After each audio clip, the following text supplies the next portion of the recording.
The Honorable Raksha Mantri ji is accompanied by the Honorable Raksha Rajya Mantri Shri Ajay Bhatt ji, Chief of Defence Staff General Anil Chauhan, Defence Secretary Shri Girdhar Armane, Chief of Air Staff Air Chief Marshal V.R. Chaudhary, and Shri Anurag Bajpai, Additional Secretary, CEO, Defence Innovation Organization.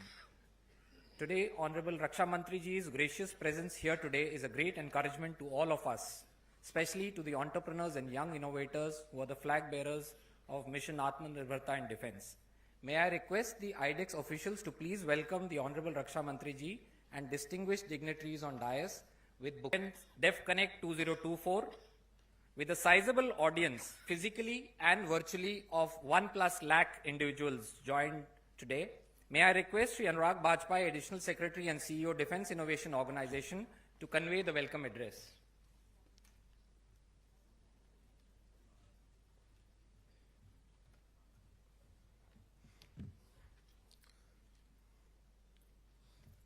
आदरणीय रक्षा मंत्री जी, आदरणीय रक्षा राज्य मंत्री जी, मंच पर विराजमान गणमान्य अधिकारीगण, senior officers from MOD, other ministries, NITI Aayog, all the 3 services, Coast Guards, DPSUs, representatives of IITs, partner incubators, innovation hubs, industry partners, startups, हमारे साथ ऑनलाइन और यूट्यूब से जुड़े सभी अतिथिगण, मीडिया के साथियों, आप सभी को department of defence production, ministry of defence और आईडेक्स DIO की तरफ से सुप्रभात एवं सादर अभिवादन। आज हम सब यहां माननीय रक्षा मंत्री जी की गरिमामयी अध्यक्षता में डेफ कनेक्ट 2024 के माध्यम से अपने देश के यंग स्टार्टअप्स की योग्यता तथा उनकी सफलता का पर्व मनाने के लिए एकत्र हुए हैं। इस अवसर पर हम सब माननीय रक्षा मंत्री जी का तहे दिल से स्वागत करते हैं और सर, आपकी उपस्थिति से आईडेक्स, DIO और सभी डिफेंस स्टार्टअप्स अपने आप को गौरवान्वित महसूस करते हैं। सर, इस अवसर पर हम माननीय रक्षा राज्य मंत्री जी, मंच पर विराजमान सभी गणमान्य डिग्निटरीज और इस इवेंट में आए हुए सभी अतिथियों का भी हम स्वागत करते हैं। आपकी उपस्थिति से हम और हमारे सभी स्टार्टअप्स का उत्साहवर्धन हुआ है। सर, डेफ कनेक्ट एक माध्यम है हमारे डिफेंस इनोवेशन प्रोग्राम को नई दिशा प्रदान करने का, नई ऊंचाइयों तक ले जाने का। इस इवेंट में हमारे साथ हमारे सभी startups, academia, partner incubators, investors, venture capitalist सभी जुड़े हुए हैं। हमें विश्वास है कि हम आपके नेतृत्व में critical deep tech technologies develop कर सकेंगे और डिफेंस इनोवेशन में सफलता के नए आयाम स्थापित करेंगे। इन भावनाओं के साथ एक बार पुनः हम सब आप सभी का विनम्रतापूर्वक स्वागत करते हैं। धन्यवाद। जय Hind.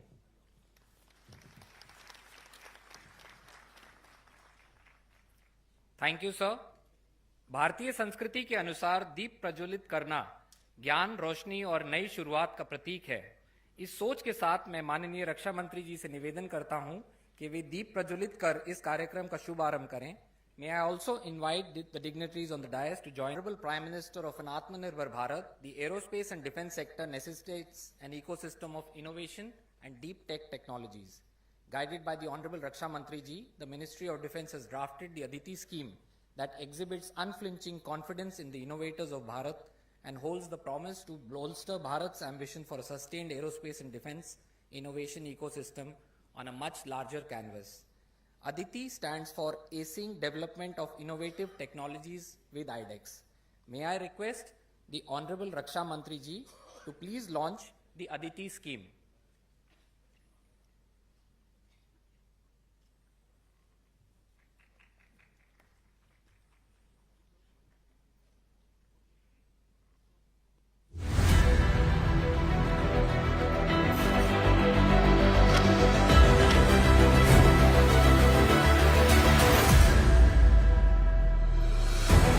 In the realm of defense innovation, the past 6 years have been transformative, accelerating innovations for defense excellence.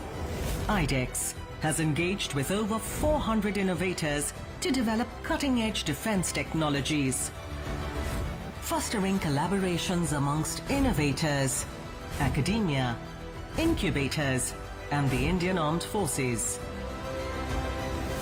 IDEX has sculpted a landscape where innovations flourish and industries thrive, propelling Atmanirbharta in defense through DISC, Open Challenge and Prime. These innovations are now surpassing geographical confines to make a significant impact globally. Augmenting this momentum, IDEX launches Aditi with enhanced support of up to 25 crore INR to innovate critical and strategic defense technologies. Aditi also envisages to create a technology watch tool to bridge the gap between the modern armed forces expectations and the capabilities of the defense innovation ecosystem. In the first edition of Aditi, 17 challenges are being launched. These challenges are received from Indian Army with 3 challenges, Indian Navy with 5 challenges, Indian Air Force with 5 challenges, and Defense Space Agency with 4 challenges. For more information, visit www.idex.gov.in.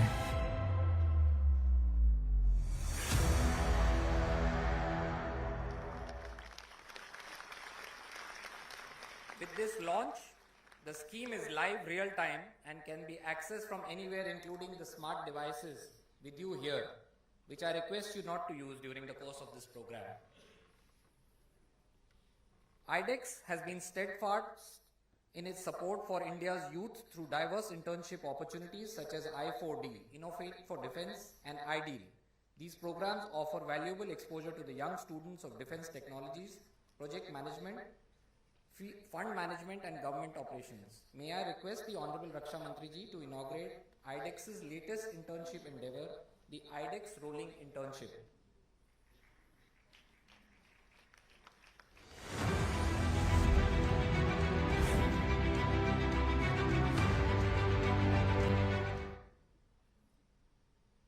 Thank you, sir. To foster innovation, cultivate partnerships with startups and accelerate technological advancements in defense, IDEX has thus far successfully launched 10 Defense India Startup Challenges, which have garnered tremendous response from innovators, startups, MSMEs from across the country. May I request the Honorable Raksha Mantri Ji to launch the DISC 11, which comprises a total of 22 challenges.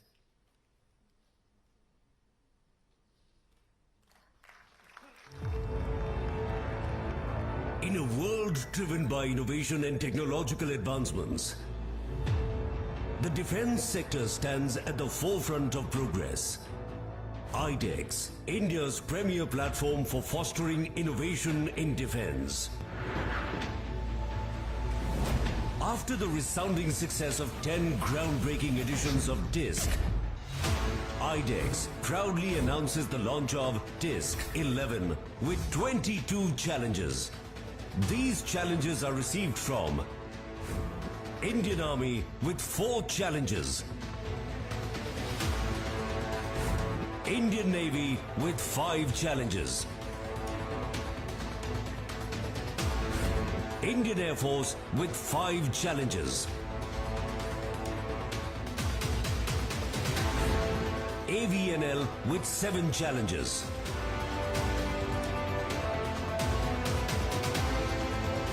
and HSL with 1 challenge. For more information, visit www.idex.gov.in.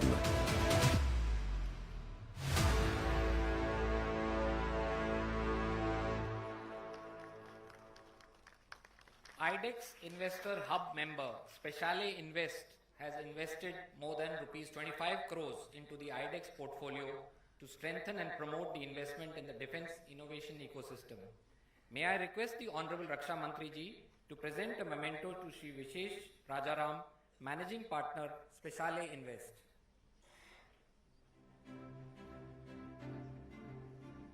Speciale Invest has invested in QNU Labs, working on the development of quantum key distribution for secure communications, Kava Space, working towards establishing an advanced communication by developing SIGINT, ELINT and maritime domain awareness.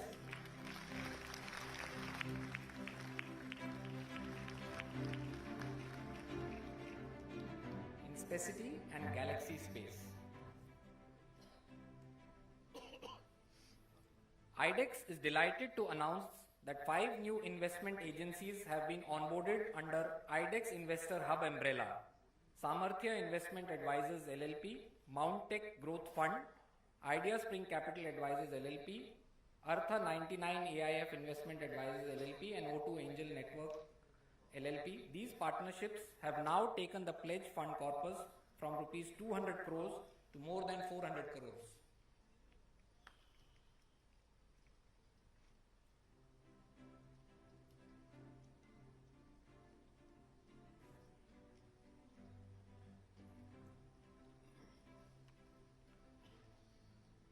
The true testament of our success is building defense enterprises. Till date, 13 procurement contracts between leading defense startups and services have been inked. Today, we take that number ahead with signing of the procurement contract between Big Bang Boom Solution Private Limited and Gurutva Private System Limited with Indian Army and Indian Air Force and Parallax Labs LLP with HAL. May I invite representatives from the Indian Army and Big Bang Boom Solutions Private Limited and Gurutva Systems Limited to come on stage, please. Cooling Towers Private Limited, Mrs. Prabha Ramesh from IGNOU's Knowledge Academy Private Limited, Ms. Seema Vijay Singh from Neoto Technologies Private Limited, Dr. Rashi Mehrotra from Equeros Private Limited, Ms. Uma Bambani from CISIR Radar Private Limited, Ms. Neeta Trivedi from Inference Quotient Private Limited, Ms. Juhi Srivastava from Innovatex Engineering Solutions Limited, Dr. Sarita Elawat from Botlax Dynamics, Mrs. Sayukta Singh from Sagar Ship Repairs and Marine Services.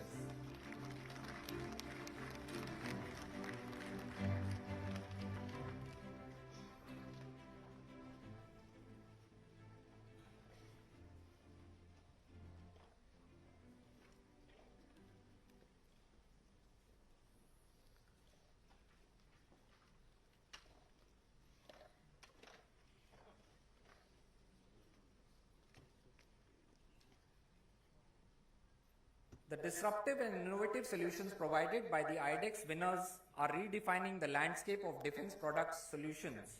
It is therefore befitting that they receive the honor of being felicitated by the Honorable Raksha Mantri Ji for their remarkable work embodying ingenuity and innovation in defense. Please welcome the IDEX winners with a huge round of applause for their well-deserved felicitation.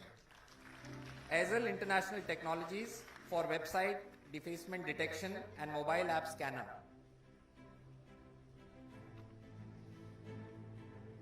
ANSYS Innovations miniaturization of onboard antenna system using additive manufacturing technique. CISIR Radar Private Limited, LP band continuous wave SAR payload for LEO small satellites and unfoldable electronically steering antenna for LP band. Paras Anti-Drone Technologies for LP band continuous wave SAR payload.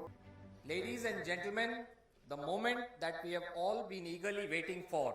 May I request the Honorable Raksha Mantri Ji to address this August gathering of DEF Connect 2024.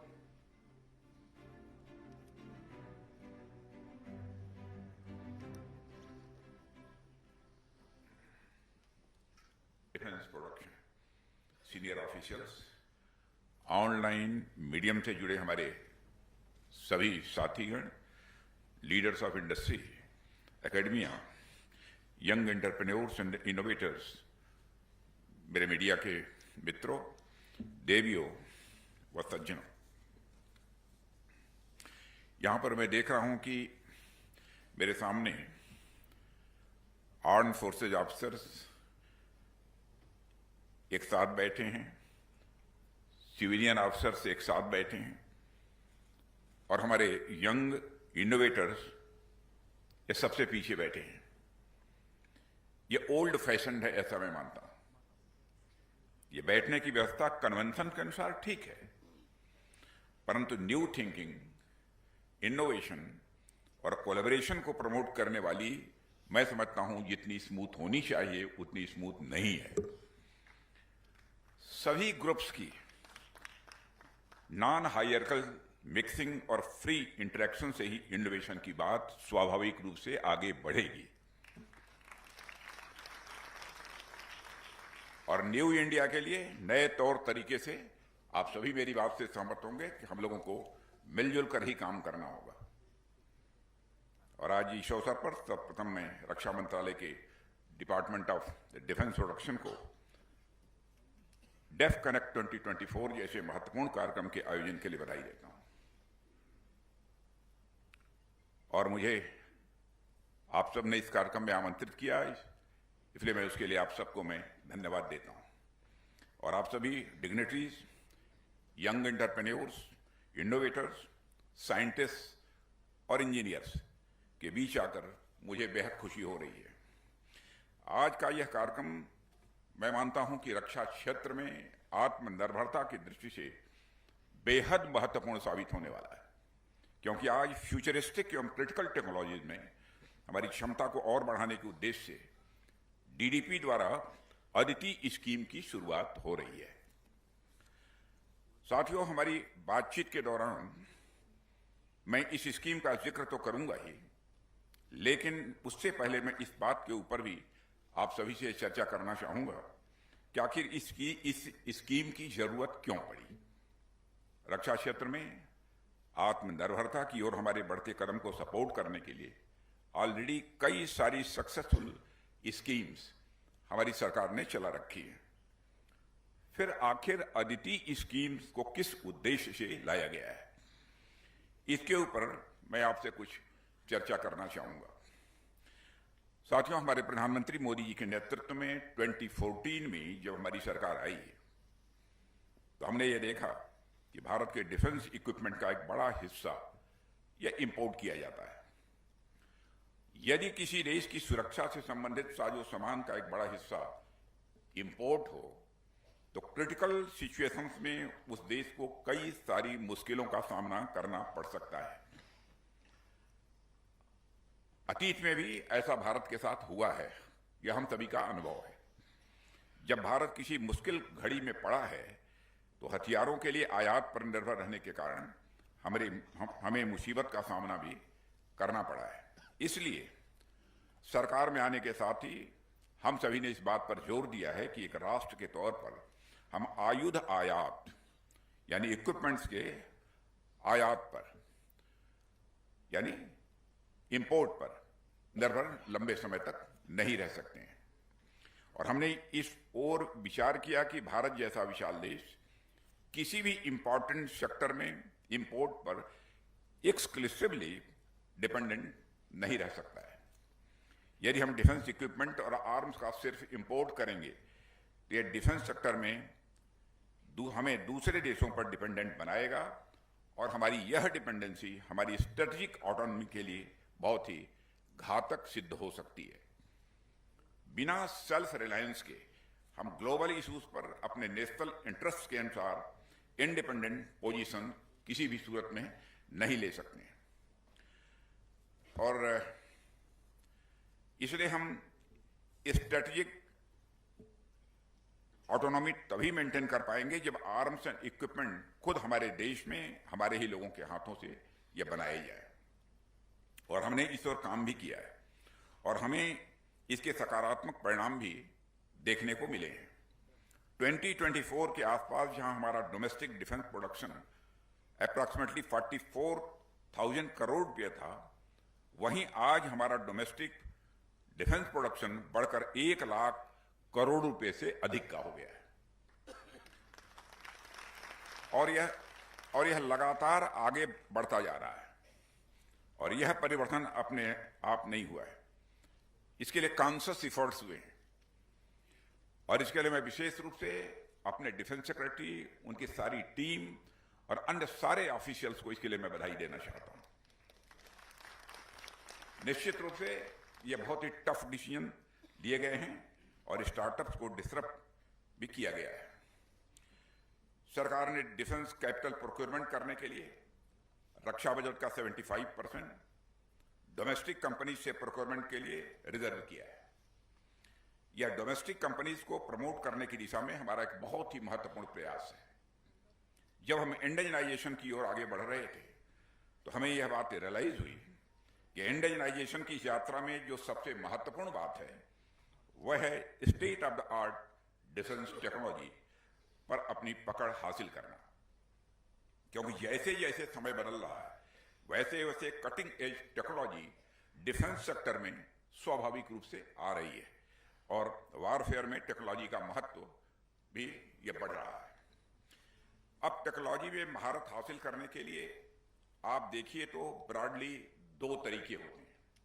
पहला तरीका तो यह है कि हम दूसरे देशों से उस टेक्नोलॉजी को लें, उसे ग्रहण करें, या फिर दूसरा तरीका हमारा यह हो सकता है कि हम उस टेक्नोलॉजी को खुद ही डेवलप करें।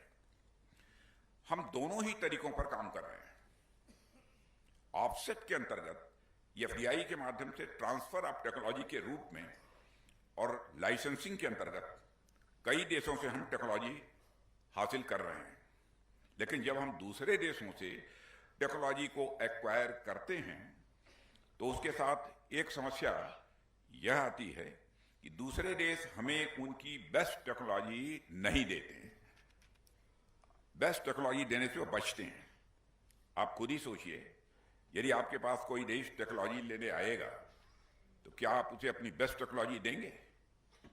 इसलिए दूसरे देशों से हासिल हुई टेक्नोलॉजी में हमें कभी भी लेटेस्ट एवं पोटेंट टेक्नोलॉजी नहीं मिलती है। दूसरे देशों से हासिल की हुई टेक्नोलॉजी हमारी लर्निंग से संबंधित नहीं होती है। वो हमारी लर्निंग से तभी जुड़ेगी जब हम उसे अपने देश में डेवलप करेंगे। यदि कोई व्यक्ति किताब पढ़ता है तो किताब पढ़कर उसे ज्ञान अवश्य हासिल होता है, लेकिन जिस व्यक्ति ने उस किताब को लिखा है उसका ज्ञान स्वाभाविक रूप से एक अलग श्रेणी का होता है, एक अलग कैटेगरी का होता है। इसलिए हमने सोचा कि हम क्यों ना ऐसा प्रयास करें कि रिक्विजिट टेक्नोलॉजीज को हम अपने ही देश में डेवलप करें। और जाहिर सी बात है कि इन प्रयासों में कई सारी चुनौतियां थीं और टेक्नोलॉजी के लिए हमें रिसर्च एंड डेवलपमेंट की जरूरत होती है। दुनिया के लगभग सभी देश रिसर्च एंड डेवलपमेंट पर फोकस करते हैं, लेकिन बहुत ही कम देश उसमें सफलता हासिल कर पाते हैं। Productive research and development ecosystem establish करने के लिए कई सारी कंडीशंस होती हैं जिन्हें फुलफिल करना यह अनिवार्य होता है। भारत इस मामले में सौभाग्यशाली है साथियों कि उसके पास इनर्जेटिक और स्किल्ड युवाओं की एक बहुत बड़ी वर्कफोर्स है जो भारत को लगातार टेक्नोलॉजी के क्षेत्र में आगे बढ़ाने के लिए पूरी तरह से कमिटेड है। साथियों, हमने इनोवेटिव आइडिया लाने वाले नौजवानों को प्रोत्साहित किया है और मैं यहां विशेष रूप से इनोवेशन फॉर डिफेंस एक्सेलेंस यानी आईडेक्स का जिक्र करना चाहूंगा। आईडेक्स को हम डिफेंस सेक्टर में इनोवेशन तथा टेक्नोलॉजी को बढ़ावा देने के उद्देश्य से लेकर आए हैं। इसके अंतर्गत हम इनोवेटिव सॉल्यूशंस लाने के लिए चैलेंजेस भी पोस्ट करते हैं और जो स्टार्टअप सेलेक्ट होते हैं उनको हम 1.5 करोड़ तक का एक फाइनेंशियल असिस्टेंस भी प्रोवाइड करते हैं। मैंने कई मंचों पर इससे पहले भी चर्चा किया है कि सरकार नौजवानों के लिए इनोवेटिव आइडियाज को प्रमोट करने के लिए पूरी तरह से कमिटेड है और आज फिर से मैं अपनी उसी बात को दोहराना चाहता हूं। मैंने पहले भी कहा था और आज फिर यह मैं कह रहा हूं और सिर्फ आप सबसे नहीं बल्कि मीडिया के मित्रों के माध्यम से अपने देश के करोड़ों नौजवानों से कहना चाहूंगा, यदि हमारे युवा एक कदम आगे बढ़ेंगे तो सरकार 100 कदम आगे बढ़कर उनकी मदद करेगी। और यह सिर्फ कहने की बात नहीं है, हमने अपने कार्यों से इसे सिद्ध भी किया है। हम आईडेक्स से बढ़कर आईडेक्स प्राइम लेकर आए और 1.5 करोड़ रुपए की मदद को बढ़ाकर 10 करोड़ रुपए तक किया है और इस पार्टनरशिप की सफलता को वाइडली रिकॉग्नाइज भी किया गया है। यह हमारे नौजवानों की मेहनत का ही परिणाम है कि आईडेक्स को प्राइम मिनिस्टर्स इनोवेशन अवार्ड से सम्मानित किया गया है। साथियों, हमारी डीपीएसयूज और सर्विसेज ने जितने भी चैलेंजेस दिए, हमारे युवाओं ने उसमें बढ़ चढ़ कर हिस्सा लिया और सफलतापूर्वक उन चैलेंजेस को स्वीकार करके उसे अंजाम दिया। अब इस मुहिम में आईडेक्स प्राइम से भी आगे बढ़कर हम अदिति स्कीम को लॉन्च कर रहे हैं, उससे भी आगे बढ़कर, जहां हम अपने नौजवानों को तथा उनके स्टार्टअप्स को उनके इनोवेशन में मदद करने के लिए 25 करोड़ तक की हम मदद प्रोवाइड करेंगे। क्या अनएक्सपेक्टेड है, कोई ये कल्पना नहीं कर रहा था कि इस सीमा तक सरकार तैयार होगी। जैसा कि मैंने अभी कहा कि हमारे नौजवान एक कदम चले तो सरकार 100 कदम आगे बढ़कर उनके साथ खड़ी रही है। अभी हमारे नौजवानों की जिम्मेदारी है कि वो 100 कदम आगे बढ़ें ताकि सरकार 1000 कदम आगे बढ़कर उनकी मदद करे। इस अवसर पर मैं डिपार्टमेंट ऑफ डिफेंस प्रोडक्शन को विशेष रूप से साधुवाद देना चाहता हूं, और इसमें डिफेंस ऑफ प्रोडक्शन की जिम्मेदारी भी एक ही व्यक्ति संभाल रहे हैं, हमारे डिफेंस सेक्रेटरी गिरधर अरमाने। उन्होंने न सिर्फ ऐसी स्कीम की शुरुआत की है, बल्कि इस स्कीम के लिए जो नाम चुना है वह भी बेहद अद्भुत है। वैसे तो अदिति का full form acing development of innovative technology with iDEX है, लेकिन हमारी परंपरा में अदिति देवताओं की माता और उनके पालनकर्ता के रूप में जानी जाती है। जिस प्रकार हमारी परंपरा में अदिति ने देवताओं का पोषण किया है माता के रूप में, उसी प्रकार मुझे पूरा विश्वास है कि अदिति स्कीम हमारे नौजवानों की इनोवेशन को पोषित करेगी और भारत को टेक्नोलॉजी के क्षेत्र में और आगे लेकर जाएगी। और मेरी यह कामना है कि भारत को टेक्नोलॉजी के क्षेत्र में आगे बढ़ाने का जो दैवीय कार्य हमारे नौजवान इस समय कर रहे हैं, मैं इसे दैवीय कार्य कह रहा हूं या ईश्वरीय कार्य में कह रहा हूं, उन दैवी कार्यों की पूर्ति में उनको मां अदिति का मातृत्व हासिल हो, उनका आशीर्वाद मिले। साथियों, अदिति, आईडेक्स प्राइम जैसे तमाम प्रयास जो हम कर रहे हैं वो भारत को टेक्नोलॉजी के क्षेत्र में आगे बढ़ाने की उद्देश्य से तो किया जा रहा है, लेकिन उसके साथ साथ उसका एक और उद्देश्य है, वह है भारत को नॉलेज सोसाइटी के रूप में ट्रांसफॉर्म करना। और जैसा कि मैंने पहले भी जिक्र किया है, जैसे जैसे यह समय बदल रहा है, नई नई टेक्नोलॉजीज का आगमन हो रहा है, और इसलिए यदि हमें एक डेवलप्ड कंट्री बनना है तो हमें टेक्नोलॉजिकल एज हासिल करना यह अति आवश्यक है।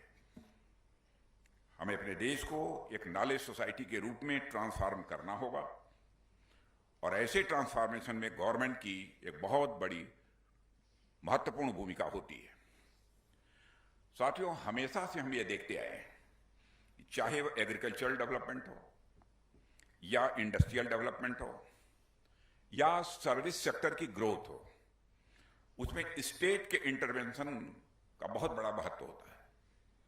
महात्मा गांधी जी ने एक बार कहा था कि जो लोग धर्म को राजनीति से अलग करके देखते हैं, वह ना तो धर्म की अच्छी समझ रखते हैं, न तो राजनीति की अच्छी समझ रखते हैं।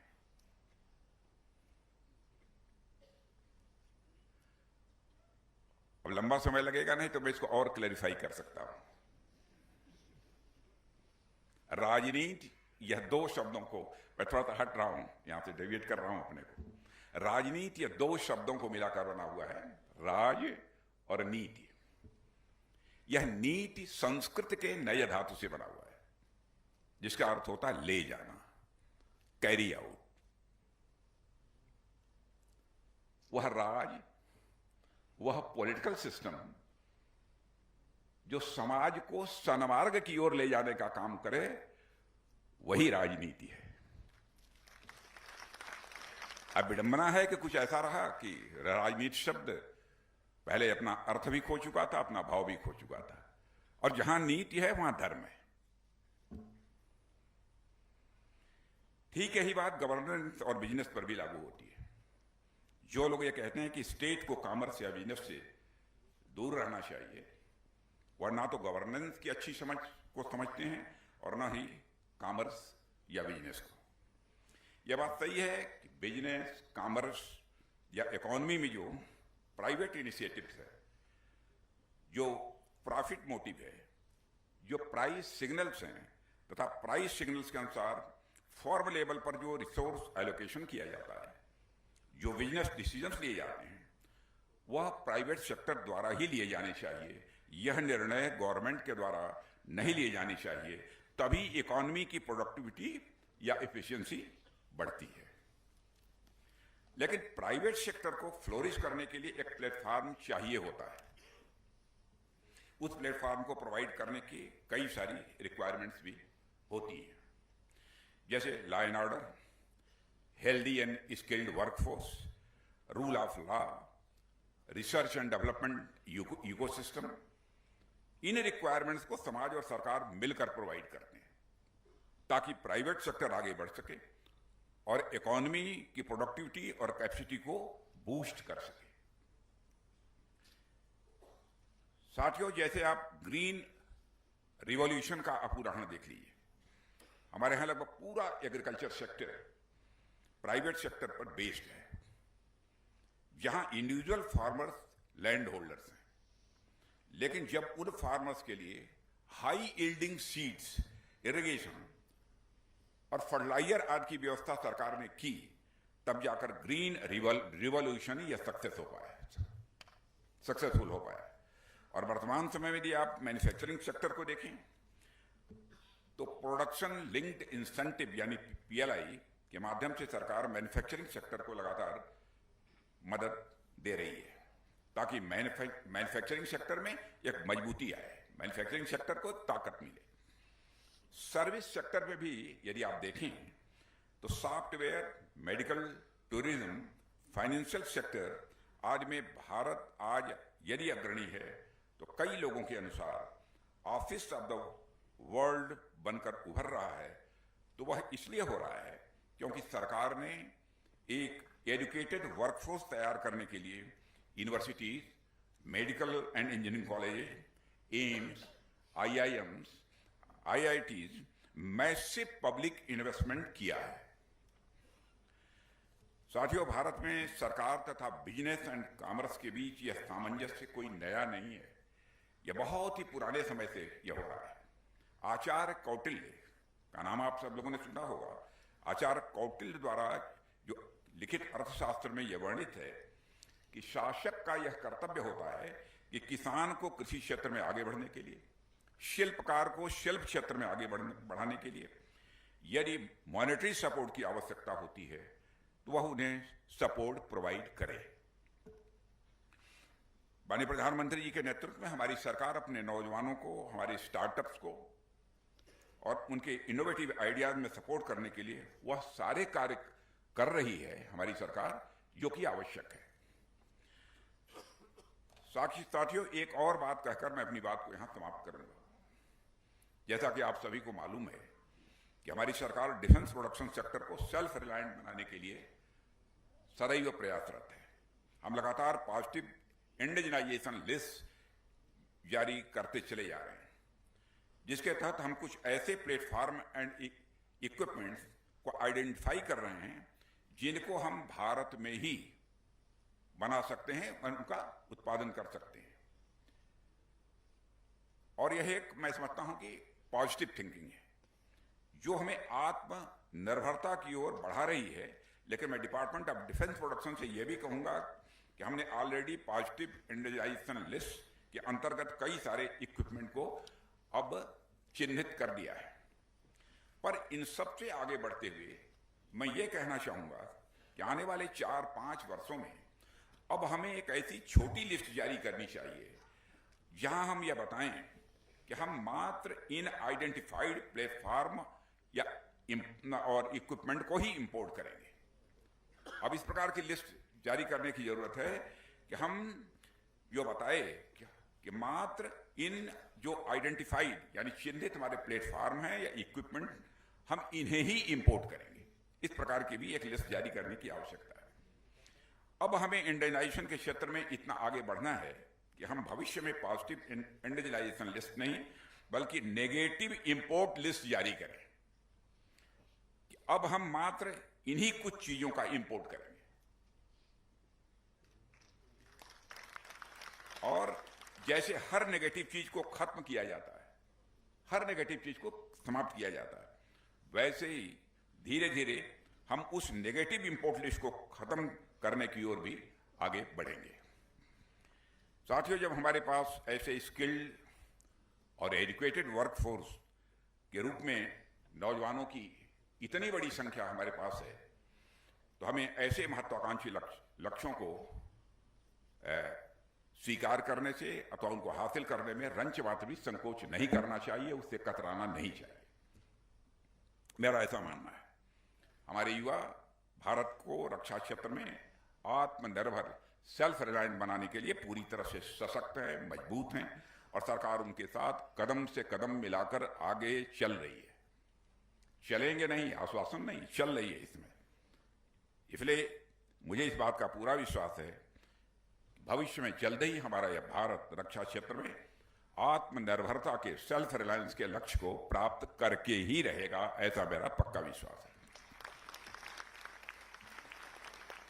मैं आज यहां पर जिनको फैसिलिटेट किया गया है उन सभी को, सभी आईडेक्स विनर को अपनी ओर से तहे दिल में हार्दिक बधाई देता हूं और भविष्य में भी इसी तरह की सफलताएं की शुभकामनाएं देता हूं।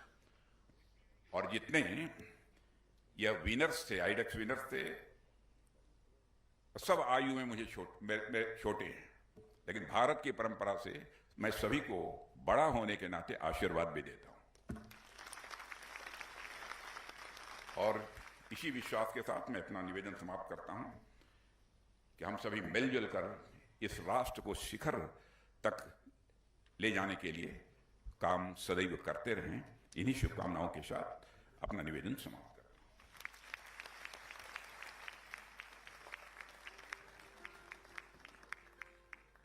On behalf of the Defense Innovation Organization, the Ministry of Defense and the diaspora of the audience, we thank the Honorable Raksha Mantri ji for sparing his time and sharing his deep thoughts. The gracious presence of the Honorable Raksha Mantri ji and the distinguished dignitaries on dais emboldens the Ministry of Defence's resolve for taking